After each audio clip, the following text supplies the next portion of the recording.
Diante da situação em que estamos vivendo, a Igreja Central de Guarulhos vem dar a vocês novas orientações. Agora, já é permitida a abertura das igrejas, possibilitando os cultos presenciais. Essa abertura deve ser feita de forma limitada, segura e responsável, respeitando o decreto de lei estabelecido. De acordo com o Diário Oficial de Guarulhos, o decreto de número 36.900 permite a volta dos cultos presenciais, desde que sejam tomadas sérias medidas de biossegurança. Haverá uma contagem das pessoas que entram na igreja para que o limite de 40% da capacidade total, ou seja, 200 pessoas, não seja excedido. Os bancos serão higienizados antes e depois dos cultos. Uma fita adesiva no chão demarcará os 2 metros de distância entre as pessoas. Com a ajuda de diáconos e diaconisas, a saída e a entrada da igreja serão feitas de forma organizada. Você também será direcionado ao melhor lugar para se sentar durante o culto. É obrigatório o uso de máscaras enquanto dentro da igreja, e álcool em gel estará disponível para a higienização das mãos. Além disso, a temperatura de cada um será medida na entrada, como forma de precaução. Também prezaremos pela ventilação natural, mantendo portas e janelas abertas. Apesar da reabertura da igreja, os cultos online continuarão acontecendo para que os grupos de risco, como idosos, diabéticos, imunossuprimidos, sintomáticos e aqueles com doenças respiratórias, estejam conosco mesmo que de longe. Pessoas que tiveram contato com alguém infectado devem respeitar o período de 14 dias de isolamento, não comparecendo ainda aos cultos presenciais.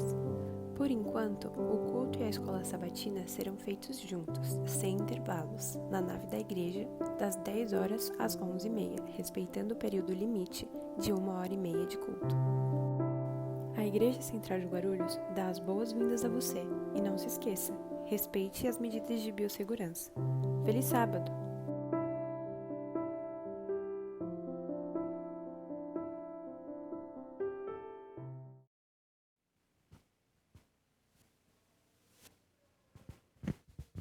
Boa noite a vocês. Como vocês estão? Passaram um domingo bom com a família? Que bom que nós podemos terminar o domingo, nós aqui na igreja, e com toda certeza, você aí onde você estiver, na igreja também. Porque aonde você estiver, eu tenho certeza que você edificou um altar para o Senhor. Que bom que nós todos juntos podemos comungar a mesma fé. Que bom. Antes de começar o culto desta noite e chamar a Eduarda para vir aqui cantar, eu quero fazer uma prece com vocês. Eu quero que você, aonde estiver, feche os seus olhos e vamos orar a Deus por mais uma semana que Ele nos presentia. Feche os seus olhos. Querido e bom Deus que estás nos céus, obrigado, Pai querido, porque até aqui o Senhor tem nos sustentado. Obrigado por este dia maravilhoso que nós pudemos estar com as nossas famílias. Obrigado, Senhor Deus, pelo alimento, obrigado pelo trabalho, obrigado pela saúde. Obrigado também porque o Senhor mantém a sua igreja em ordem. Querido Deus, de uma maneira muito especial, que o Senhor abençoe a cada membro desta igreja, extensivo aos seus amigos, às suas famílias, e que cada um possa ter uma semana cheia de trabalho, cheia de atividades, e que cada um não se esqueça de representar Jesus Cristo para as pessoas que ainda não te conhecem. Abençoe mais uma vez o nosso irmão Jonatas, que vai abrir a tua palavra nesta noite, para que nós possamos ser mais uma vez transformados pelo Espírito Santo de Deus, para servir melhor aos teus caminhos. É isso que nós te pedimos e já agradecemos. Em nome de Jesus. Amém. Neste momento, eu convido a Eduarda para brilhantar esta noite com uma linda mensagem musical.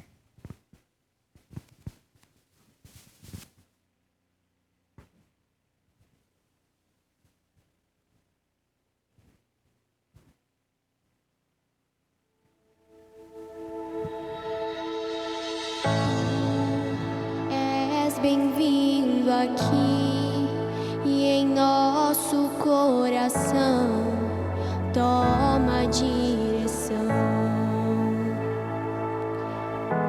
Deus, fogo consumidor, sem impedimentos, vem face a face, Senhor.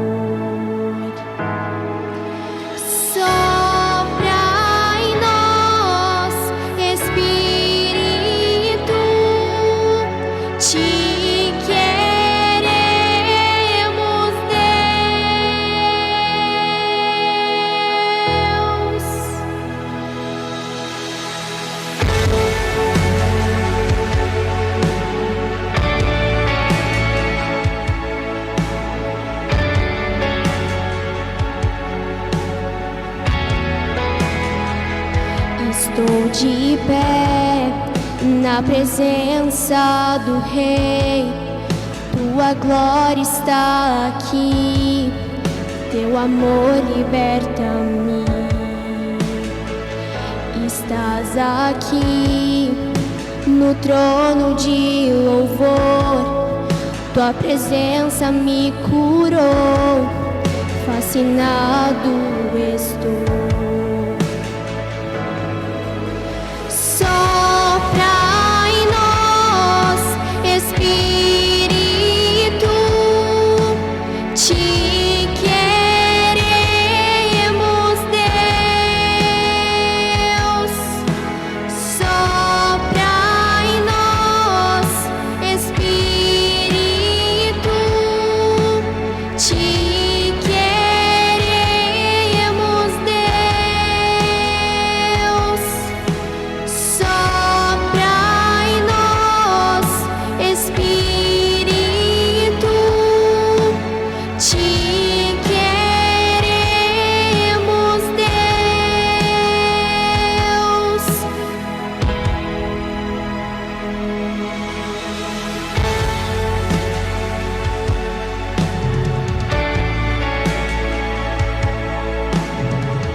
Que se abram os céus, o teu reino vem, nossa fé está no nosso Deus. Que se abram os céus, o teu reino vem, nossa fé está no nosso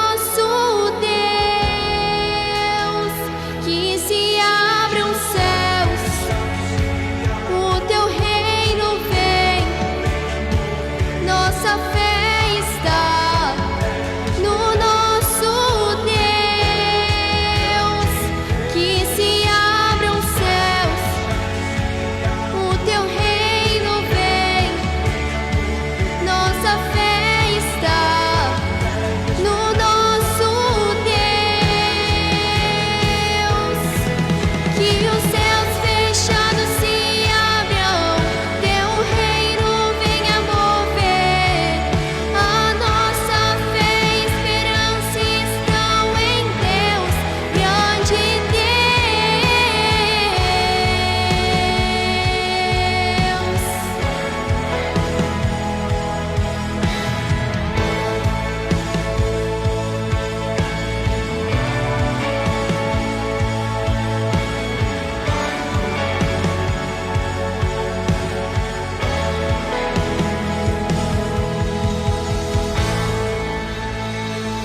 Amém.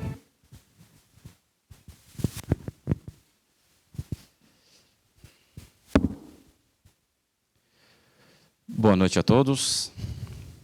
Que a paz do nosso Senhor Jesus Cristo esteja no coração de todos. Muito obrigado, Maria Eduarda, por esse lindo louvor, que se abram os céus. Querido, muito bom ter você conosco aqui nesta noite. Como eu gosto de dizer, o nosso lar hoje, o seu lar hoje se torna uma igreja. A tua casa hoje,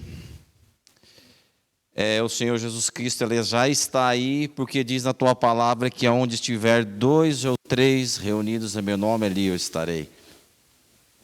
E Ele está porque você está aqui com a igreja. Aqui,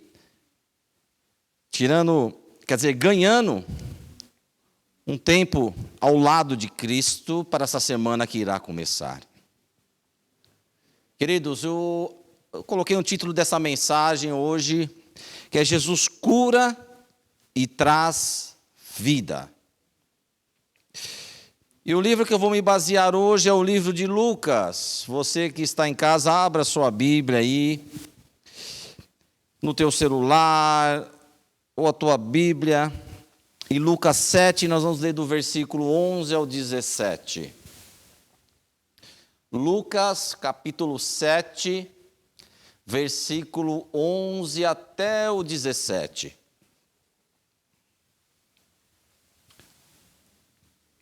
Dando um tempinho para você achar. Quero que você acompanhe, porque quando você acompanha, e mantenha a sua Bíblia aberta, porque eu gosto de ler alguns trechos, e a palavra de Deus ela se torna mais viva, ou seja, corrigindo, ela se torna mais fácil de entender, porque a sua palavra já é viva, tá bom, queridos? Então vamos lá, Lucas 7, do 11 ao 17, diz assim: E aconteceu que, no dia seguinte, guarde essa palavra, no dia seguinte, ele foi à cidade chamada Naim, ele quem? Jesus Cristo. Com ele iam muitos dos discípulos e uma grande multidão.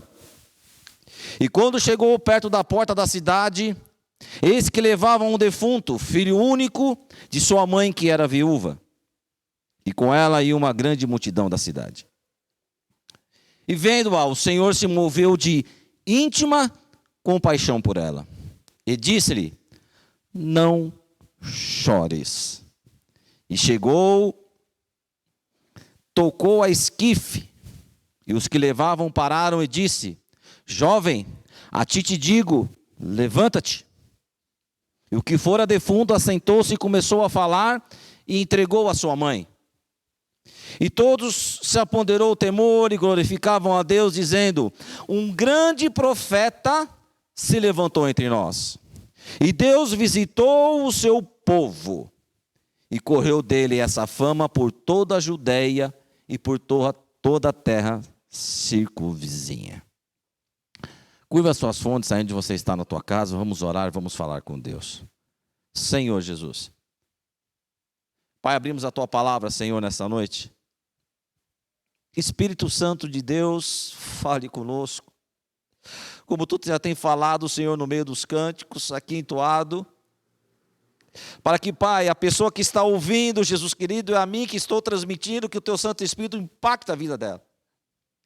Seja de encontro aquilo que ela está precisando ouvir, ó Pai. A ti toda a honra, glória e louvor seja dado. Amém, Jesus. Amém. Queridos, eu me baseei aqui. Lucas, ele apresenta, ele fala numa linguagem mais assim, por ele ser médico, ele é chamado inclusive pelo apóstolo Paulo, lá em Colossenses 4,14, como o médico amado. Lucas, ele traz mais assim o aspecto do centro humano de Jesus Cristo. E nos relatos do milagre aqui de Jesus, do Evangelho de Lucas, ele é bem detalhista. Eu não sei, talvez por ele ser o fato dele ser médico, mas ele narra milagres. Ou seja, esse milagre que nós lemos aqui, só o livro de Lucas retrata isso. E nos relatos de Jesus, no Evangelho de Lucas, ele detalha bem. E no versículo 7, que nós lemos, encontramos assim uns episódios milagrosos de Jesus em todo o capítulo 7, que são extraordinários. Nós vamos ver essa noite aqui, para mim e para a sua vida. Esse milagre de Jesus, ele se deu na cidade de Naim, que significa cidade bela ou cidade graciosa.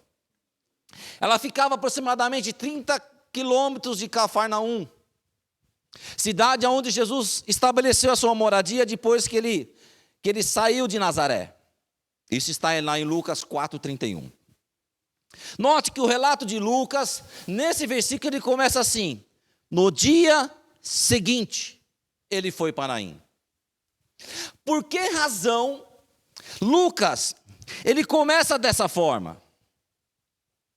Qual o episódio anterior que faz com que Lucas ele menciona no dia seguinte? Se nós observarmos do versículo 1 ao 10, nós vamos observar com clara prática e honra de autoridade aqui que vai nos mostrar. Vai nos relatar sobre o centurião de Cafarnaum. O texto nos relata que ele era líder de 100 homens, assim, entre 100 a 200 homens, ele exercia liderança sobre eles. Ele era um militar da guarda romana, e ele era muito querido pelo povo de Cafarnaum. Tanto é que, embora ele não sendo judeu, o que ele faz? Ele constrói uma sinagoga para os judeus. Então veja só, Lucas, ele cita assim de uma forma no dia seguinte, para que esse episódio anterior fique gravado em nossas mentes.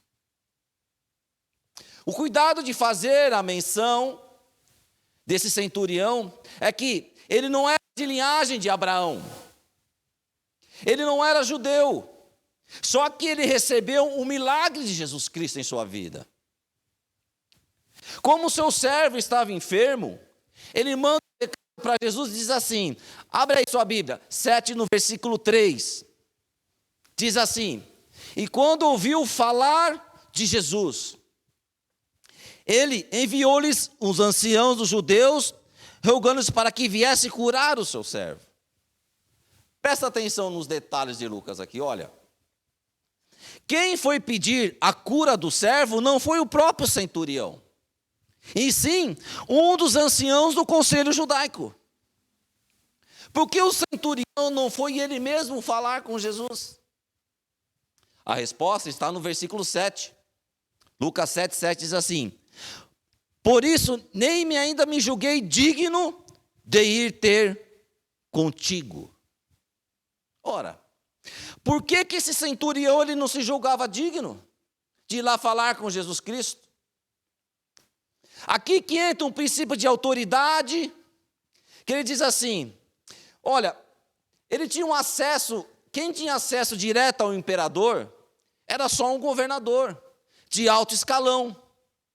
O que o centurião está dizendo aqui é o seguinte: se eu não posso ter acesso a um imperador porque não sou general, quanto mais posso eu querer ter acesso a Jesus, que é acima do imperador.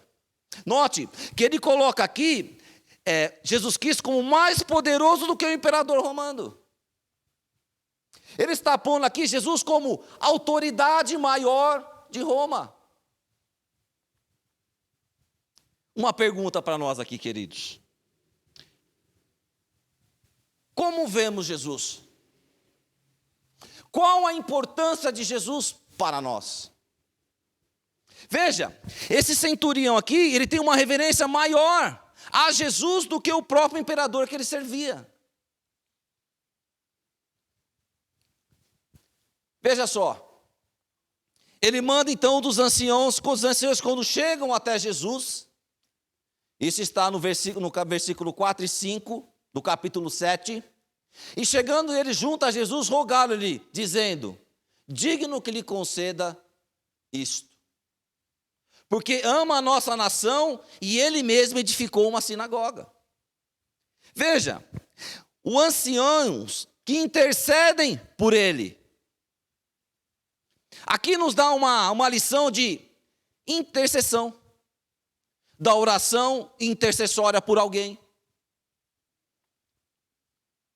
Veja só, querido, quando você ora pela vida de uma pessoa, independente da área que você quer que Deus atue, eu acho muito interessante que a oração, ela move a mão de Deus ao nosso favor. A oração, ela faz com que Jesus nos chegue à pessoa em que estamos orando. Quantas vezes estou falando, Jonatas, às vezes, principalmente quando nós temos o culto presencial, a igreja cheia, vamos fazer uma oração para encerrar, nós saímos antes do término da oração. A pessoa que está orando aqui, ou o pastor que está pregando, ou o pregador, ele está orando para que Deus cuide da sua vida, mas quando você deveria também estar ali para orar para a pessoa que você quer que esteja. A oração intercessória é muito importante, querido. Aí, o que faz no versículo 6? E Jesus foi com eles. Eu creio que quando Jesus estava indo, alguém correu na frente e falou para o centurião, falou assim, olha, Jesus vem vindo aí. E o centurião manda um recado para Jesus dizendo, não venha à minha casa. Que coisa estranha. Ele está pedindo um milagre, e Jesus está indo na sua casa e não quer que Jesus venha à casa dele. Ele está dizendo aqui, se eu não sou digno de falar contigo, quanto mais você vir debaixo do meu teto. Aqui o centurião, querido, numa uma lição de humildade, sabe por quê? Guarde essas palavras, olha, não recebo de Deus porque eu sou digno, mas recebo porque Ele é cheio de misericórdia e compaixão. Nós não somos dignos de nada. Nós às vezes queremos questionar a Deus ou falar com Deus de coisas que andamos passando, coisas que achamos que merecemos. O que nós merecemos de Deus? O que eu mereço? É tudo de acordo com o querer dele.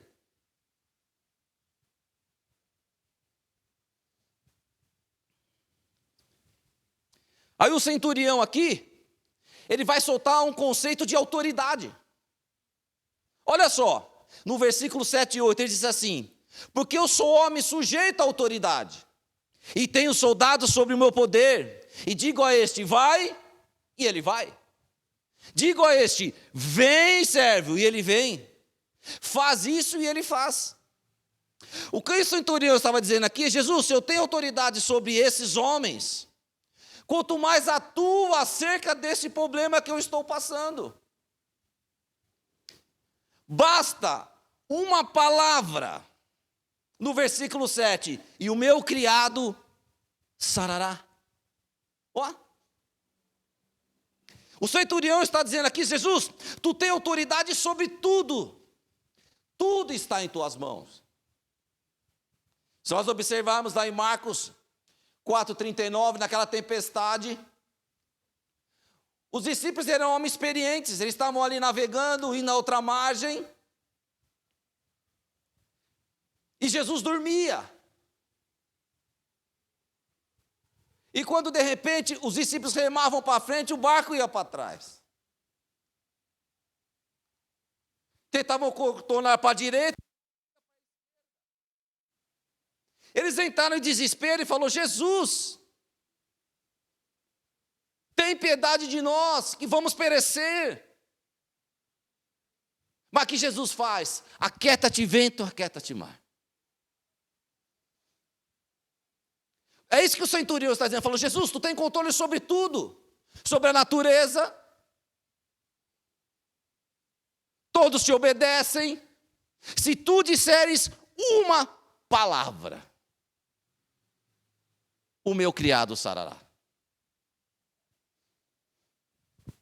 No versículo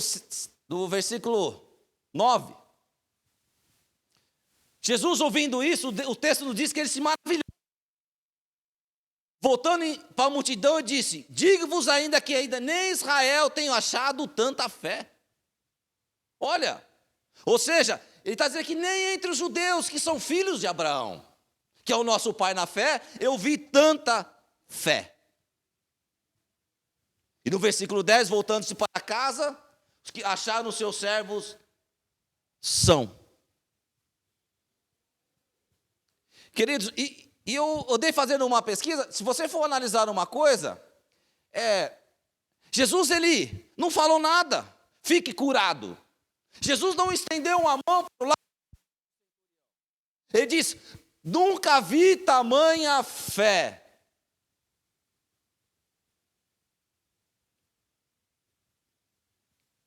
Agora, queridos, continuando o texto que nós lemos.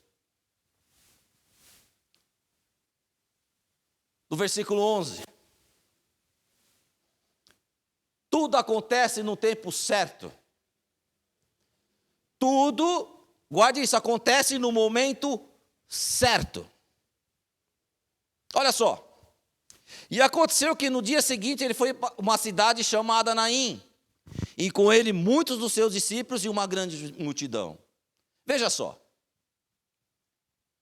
Uma coisa que Jesus, o texto não diz que Jesus entrou na cidade de Naim.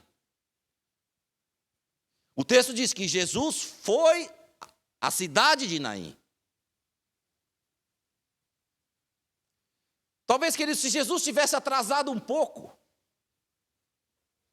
No versículo 12, disse, quando chegou à porta da cidade, eis que levava um defunto, filho único de uma mulher que era viúva. Se Jesus atrasasse um pouco, ou chegasse antes, ou passasse antes da cidade, ele não tinha pego aquela cena.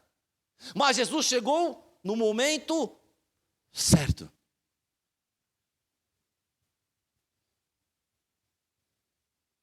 Em Eclesiastes 3:1 diz assim, tudo tem o seu tempo determinado.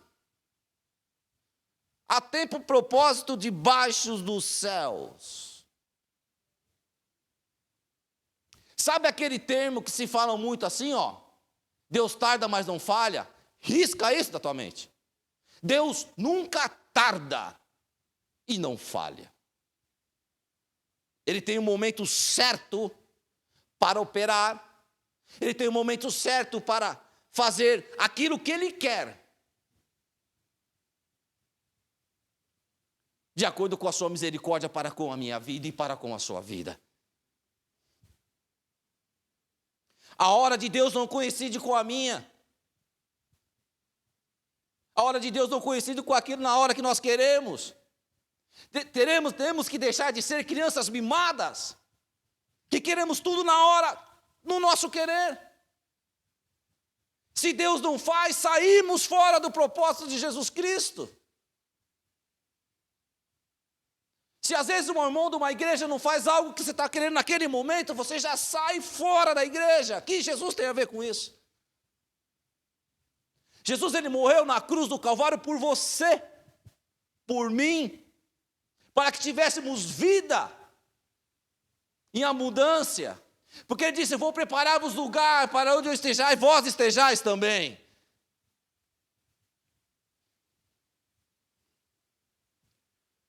O Senhor, Ele é o Senhor do tempo. Ele sabe tudo o que está envolvido, nós não sabemos.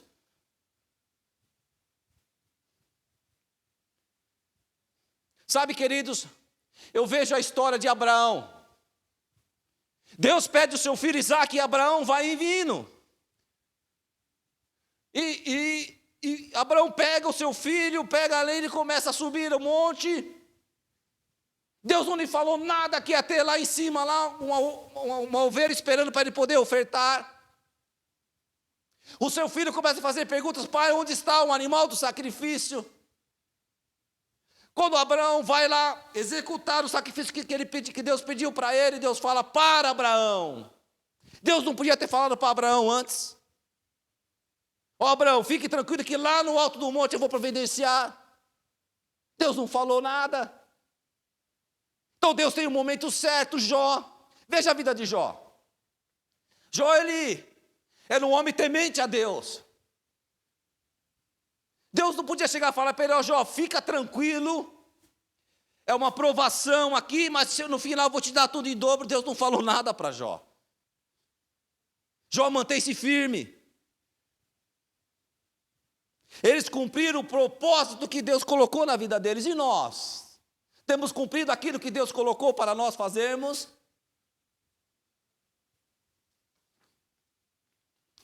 Veja só, querido, continuando esse versículo aqui, ó. Vamos para a parte B desse verso. É muito importante isso. Diz assim, olha. E com eles iam muitos dos seus discípulos e uma grande multidão. Quantos que ia? Os discípulos e multidão. Ok? Agora vem uma pergunta. Você é discípulo ou você é multidão? Opa. É importante nós observarmos aqui dois tipos de público que tinha. Os discípulos e a multidão. E há duas coisas muito assim comuns entre esses dois grupos. Eles estavam na mesma viagem que Jesus estava e também falavam acerca de Jesus, de igual modo. Só que uns eram discípulos e outro multidão. São propósitos muito diferentes, querido. Eu relatei alguns aqui, olha só. O discípulo, ele é aprendiz e seguidor. Multidão, apenas admiradora. Os discípulos se comprometem.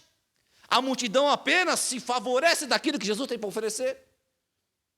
Os discípulos seguem a Jesus, a multidão apenas acompanha. Você segue ou você acompanha Jesus? Eu sigo ou acompanho Jesus? Os discípulos estão o quê? Perto de Jesus, a multidão está longe. Os discípulos ouvem e aprendem. A multidão apenas olha e assiste. Hoje, nesse momento, nós estamos o quê? Assistindo o Jonatas aqui, através do Espírito Santo de Deus falar, ou estamos cultuando a Deus? Trazendo o nosso melhor mesmo em casa? Porque a tua casa se tornou uma igreja hoje. Jesus está aí com você.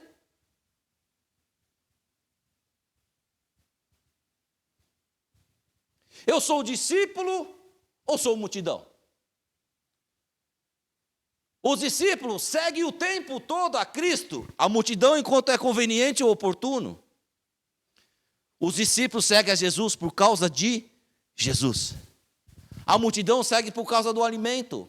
Você quer ver uma coisa? Lá em 6,26, Jesus disse assim, lá em João, no capítulo 6,26, vocês me seguem não pelos milagres que eu faço, mas porque vocês comem do pão que eu multiplico. Ou seja, vocês não querem trabalhar, vocês só querem comer do pão. É por isso que vocês me seguem. Os discípulos são chamados por Ele. Os discípulos o adoram. A multidão apenas faz barulho. Uma pergunta. De novo, somos discípulos ou somos multidão? Incrível que ambos estão seguindo a Jesus. E Jesus diz lá em Mateus 22,14, muitos são chamados e poucos escolhidos. Por causa disso. Por isso que Jesus está falando em Mateus 22,14.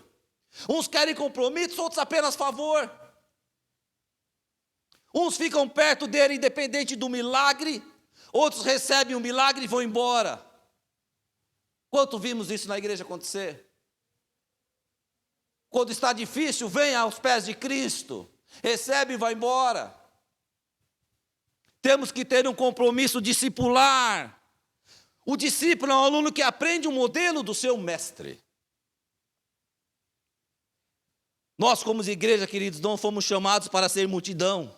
Você sabe por quê? Essa multidão que seguia Jesus Cristo, se você ver lá em Lucas 23,18, eles gritaram, crucifica-o, crucifica-o. Por isso que nós temos sempre que ser discípulos de Jesus Cristo. E se você for olhar lá em Mateus 24:49, quando Jesus foi à ascensão ao céu, diz, ficai em Jerusalém até que do alto sejais revestidos do poder do Espírito Santo de Deus. E os discípulos ficaram em constante oração e foram capacitados para que esse evangelho chegasse até nós hoje.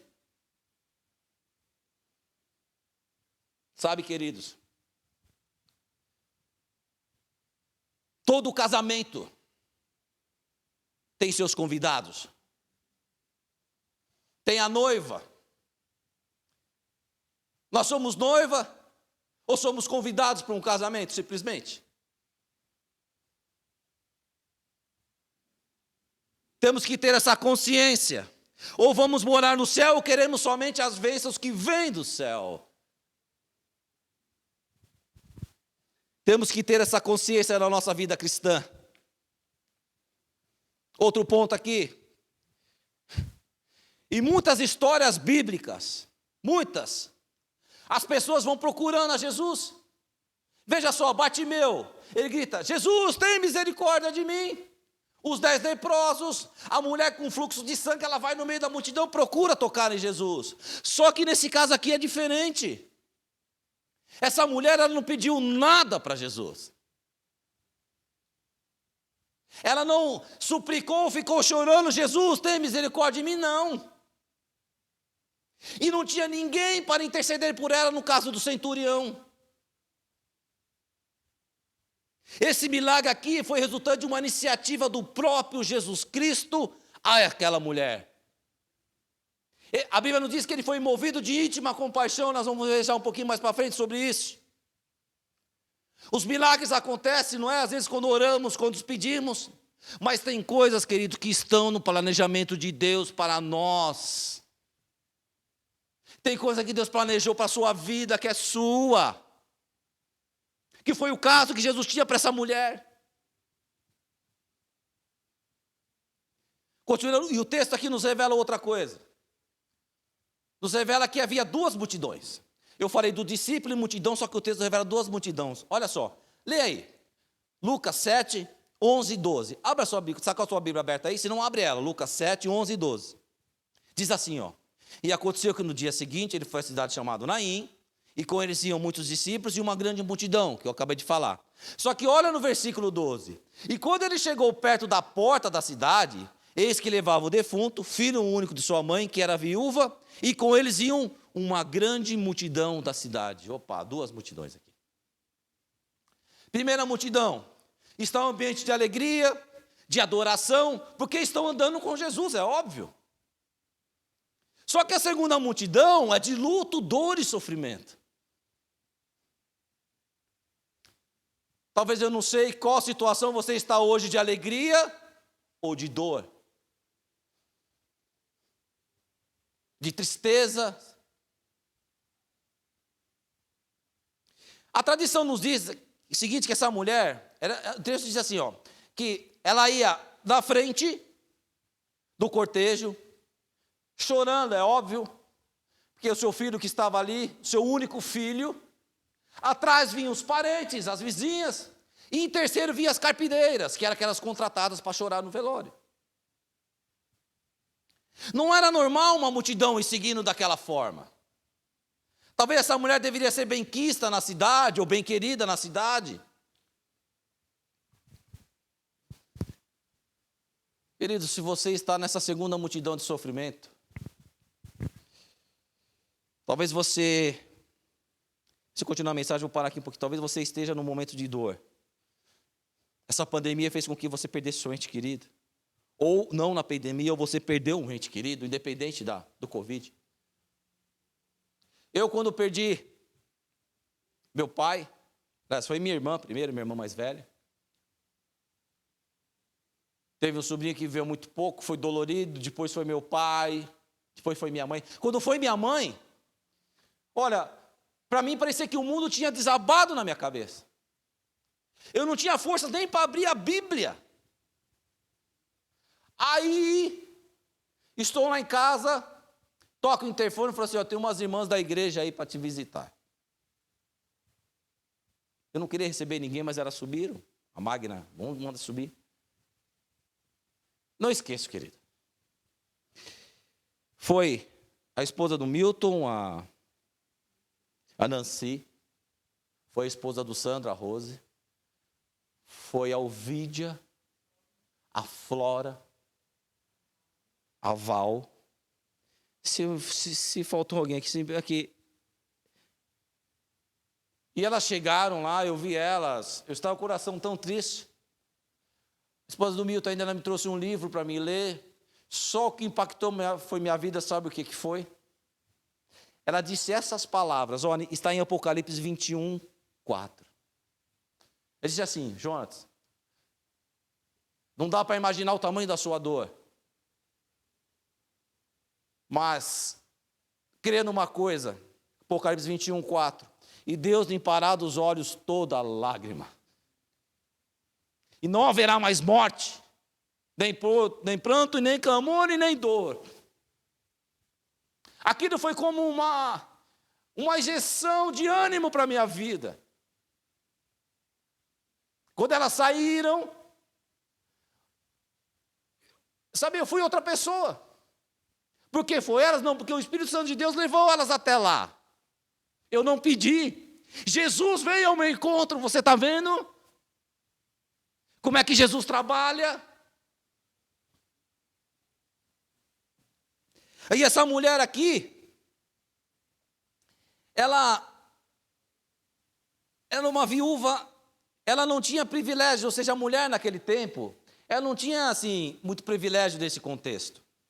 Porque quando ela era solteira, quem respondia por ela era o seu pai.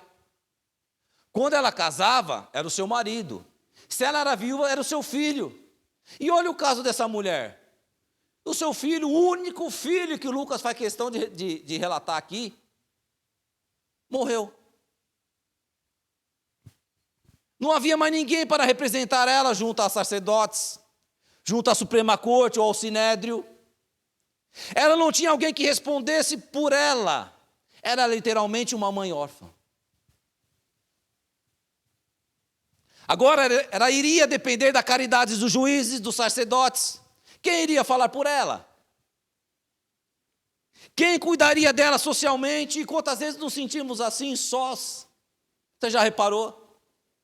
Às vezes não encontramos resposta, temos pessoa para falar, às vezes, mas não vamos falar porque ela não vai me entender. Não é assim? Ninguém me entende. Vai conversar com uma pessoa, ela não está me entendendo.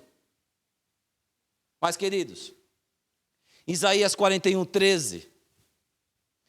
Porque eu, Senhor teu Deus, te tomo pela tua mão direita e te digo, não temas que eu te ajudo. É Ele que vai em teu socorro. É Ele que te ajuda. É Ele que te levanta. Talvez você fale, eu caí, mas Jesus é especialista em levantar os caídos.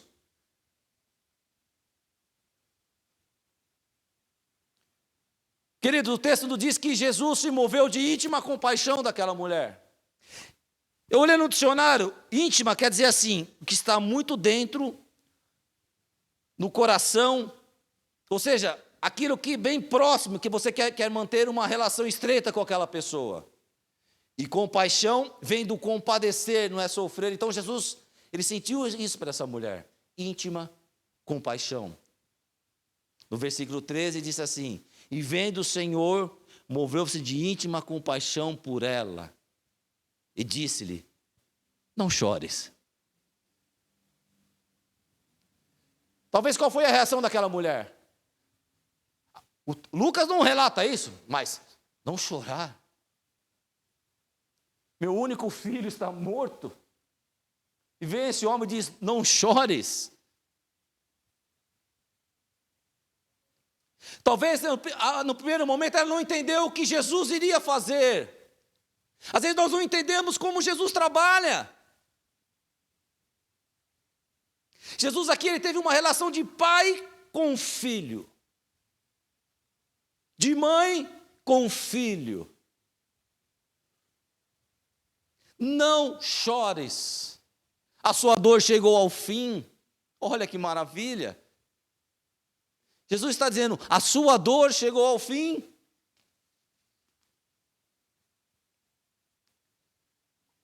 Você está com a tua Bíblia aberta aí? Vamos lá? Lucas 7, 14 e 16. Já estou terminando. E, chegando, tocou o esquife. E os que levavam pararam. E Jesus se aproxima do menino e diz, jovem, a ti te digo, levanta. E o que fora defunto assentou-se e começou a falar e entregou a sua mãe. E todo se apoderou de grande temor e glorificava a Deus, dizendo: um grande profeta se levantou entre nós e Deus visitou o seu povo. Que maravilha! Louvado seja Deus por isso. Mateus 18, 20, que eu já disse. Talvez você, num momento, você está dizendo assim: mas a minha situação já foi. O problema é que você disse: esse aqui não tem mais jeito. Ei, essa mulher aqui não tinha mais jeito. Para aquele povo que estava em volta de Jesus não tinha mais jeito. Mas Jesus diz: não temas, não chores. Queridos, a conclusão do meu sermão aqui, meu apelo, eu sempre gosto de terminar com versículos. O final do versículo do Lucas 7,13, abre a sua Bíblia, Isaías 41, 10. Isaías 41, 10. Eu vou pegar aqui o finalzinho desse versículo, versículo 13, e vou continuar. Jesus diz assim, ó, Lucas 7,13, não chores. Aí Isaías 41, 10, não temas, porque eu sou contigo. Eu sou o teu Deus, eu te fortaleço, eu te ajudo. E te sustento com a minha destra da minha justiça. E aí, querido, você decidiu ser o quê? Discípulo ou multidão? Pense nisso. Se você decidiu ser discípulo de Jesus Cristo, vem cá, Maria Eduarda. Discípulo de Jesus Cristo, fica aqui, ó, o meu apelo para você em 1 Coríntios 11, 1. Sede meus imitadores, como também eu sou de Cristo. Maria Eduarda vai louvar esse hino aqui, querido. E Jesus Cristo te chama para você ser o seu discípulo, para você testemunhar dele onde você vai. A igreja está fechada, sim, mas agora vamos começar a reabri-la. E falar isso sábado, depois vai ter uma vinheta no final aí. Novamente, sábado, estaremos aqui. Lógico, não vai ser a lotação total, mas 40%, né, Paulinho? 40% da capacidade da igreja. Lógico, vamos ter cuidados na entrada, que a vinheta já nos diz. Mas se você está fora da área de risco, venha cultuar ao Senhor. E se você não pode vir, ou talvez você não está sentindo segurança, amém? Deus sabe. Mas seja discípulo. Aonde você estiver, seja discípulo de Jesus Cristo. Amém? Maria Eduarda irá louvar o hino aqui, depois nós iremos encerrar com uma oração final.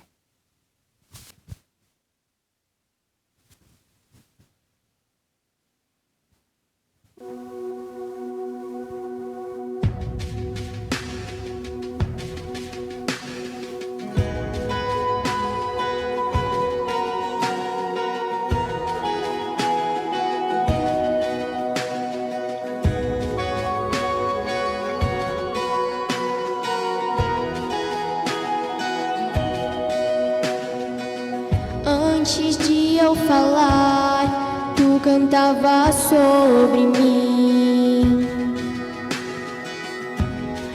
Tu tens sido tão, tão bom pra mim. Antes de eu respirar, sopraste tua vida em mim. Tu tens sido tão, tão bom pra mim. Oh, impressionante, infinito e ousado amor de Deus. Oh, que deite as 99 só pra me encontrar. Não posso comprá-lo nem merecê-lo, mesmo assim se entregou. Oh, impressionante, infinito e ousado amor de Deus.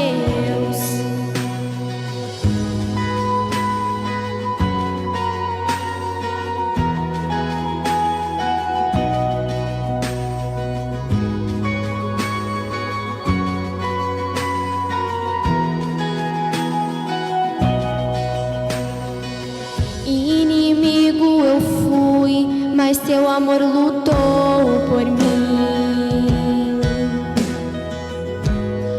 Tu tens sido tão, tão bom pra mim. Não tinha valor, mas tudo pagou por mim. Tu tens sido tão, tão bom pra mim. Oh, impressionante, infinito e ousado amor de Deus. Oh, que deixa as 99 só pra me encontrar. Não posso comprá-lo nem merecê-lo, mesmo assim se entregou. Oh, impressionante, infinito e ousado amor de Deus.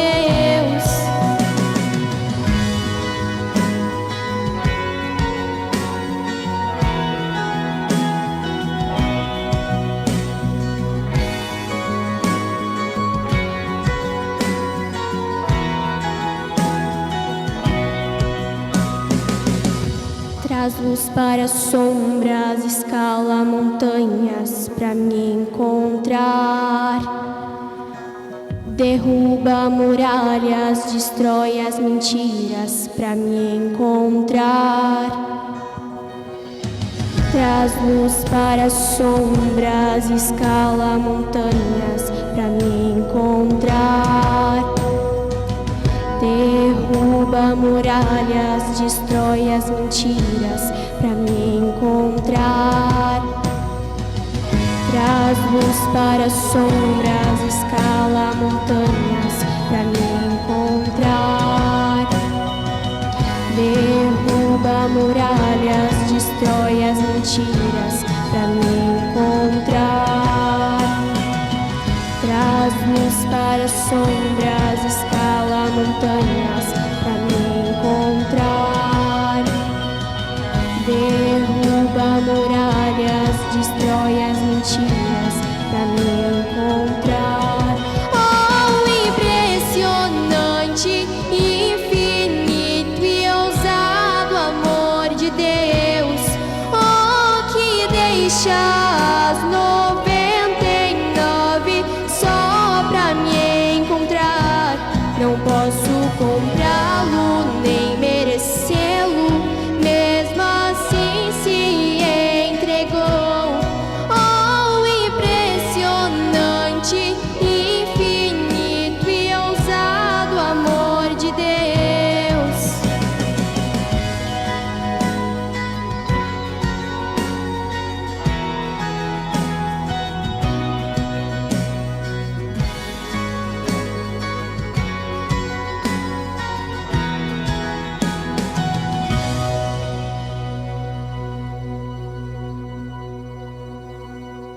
Amém. Ousado amor de Deus, né? Você viu como o amor de Deus não tem limite para a sua vida, nem para a minha. E Ele te chama. Ele te chama pelo seu amor infinito, o seu amor grande. Agora eu convido você a sua casa aí, curvar as nossas fontes. Vamos agradecer a Deus por esse culto. Que Ele nos conceda uma ótima semana para nós, debaixo da sua proteção, tá bom? Vamos orar. Poderoso Deus, em nome do teu Filho amado Jesus Cristo, queremos te agradecer, ó Pai, por esse culto. Louvores entoados a ti, por essa mensagem. Enfim, por esse culto maravilhoso que Tu nos concedeste essa noite. Pai, nos conceda uma semana de paz, tranquilidade. Sabemos que teremos luta, Senhor, mas que Tu nos dirija até a vitória. Que seja feito tudo de acordo com o Teu querer, porque Tu é amor. Muito obrigado, a Ti toda a honra, glória e louvor seja dado. Amém. Agora o Milton vai colocar uma vinheta, tá? Que é referente ao nosso culto, que está retornando aos poucos. Que Deus abençoe você e a sua família ricamente, em nome de Jesus. Diante da situação em que estamos vivendo, a Igreja Central de Guarulhos vem dar a vocês novas orientações. Agora, já é permitida a abertura das igrejas, possibilitando os cultos presenciais. Entretanto, essa abertura deve ser feita de forma limitada, segura e responsável, respeitando o decreto de lei estabelecido. De acordo com o Diário Oficial de Guarulhos, o decreto de número 36.900 permite a volta dos cultos presenciais, desde que sejam tomadas sérias medidas de biossegurança. Haverá uma contagem das pessoas que entram na igreja para que o limite de 40% da capacidade total, ou seja, 200 pessoas, não seja excedido. Os bancos serão higienizados antes e depois dos cultos. Uma fita adesiva no chão demarcará os 2 metros de distância entre as pessoas. Com a ajuda de diáconos e diaconisas, a saída e a entrada da igreja serão feitas de forma organizada. Você também será direcionado ao melhor lugar para se sentar durante o culto. É obrigatório o uso de máscaras enquanto dentro da igreja, e álcool em gel estará disponível para a higienização das mãos. Além disso, a temperatura de cada um será medida na entrada, como forma de precaução. Também prezaremos pela ventilação natural, mantendo portas e janelas abertas. Apesar da reabertura da igreja, os cultos online continuarão acontecendo para que os grupos de risco, como idosos, diabéticos, imunossuprimidos, sintomáticos e aqueles com doenças respiratórias, estejam conosco mesmo que de longe. Pessoas que tiveram contato com alguém infectado devem respeitar o período de 14 dias de isolamento, não comparecendo ainda aos cultos presenciais. Por enquanto, o culto e a escola sabatina serão feitos juntos, sem intervalos, na nave da igreja, das 10 horas às 11h30, respeitando o período limite de 1h30 de culto. A Igreja Central de Guarulhos dá as boas-vindas a você e não se esqueça, respeite as medidas de biossegurança. Feliz sábado!